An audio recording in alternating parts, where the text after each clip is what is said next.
ओम श्री साईराम। ओम श्री साई अद्भुतचर्याय नमः। ज्यांच्या लीला आश्चर्यकारक आहेत त्या श्री साईंना आमचा नमस्कार असो। ऐश्वर्य, कीर्ती, ज्ञान, वैराग्य, सृष्टी, स्थिती व लय या 7 लक्षणांनी युक्त असणारे श्री सत्यसाई बाबा हे भगवंत आहेत। त्यामुळे केवळ संकल्पाने ते अनेक अद्भुत चमत्कार करतात।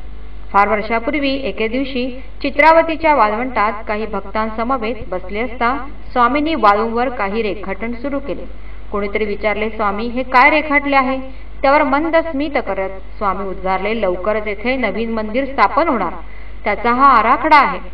आता यापुढे येथे केवळ भारतातूनच नव्हे तर परदेशातूनही हजारो भक्तगण येतील, लाखोंच्या संख्येने माणसे येतील, पुट्टवरती एक नामवंत तीर्थक्षेत्र बनेल।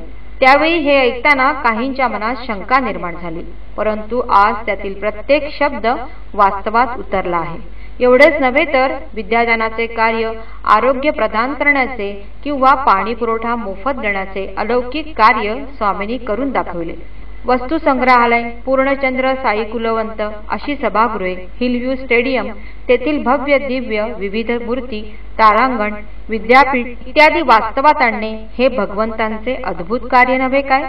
भक्तांचे अनेक दुर्धर आजार दूर करणे, मृतांना पुनर्जन्म देणे इत्यादी अलौकिक कार्य भगवान बाबांनी केले। शरीराने एका ठिकाणी असताना दुसऱ्या ठिकाणी जाऊन संकटात सापडलेल्या भक्तांची सोडवणूक करणाऱ्या स्वामींचे एक अद्भुत कार्य आता पाहूया।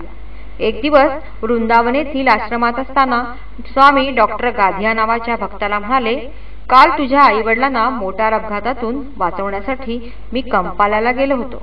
कंपाला हे ठिकाण आफ्रिकेमध्ये असून डॉक्टर गाधियांचे आईवडील मोटारीने प्रवास करत असताना एका अपघातात सापडले।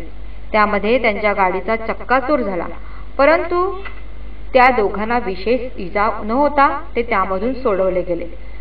हे सर्व स्वामींनी केलेल्या कृपेचे फलस्वरूपच होते, अन्यथा असे घडणे अशक्यच होते।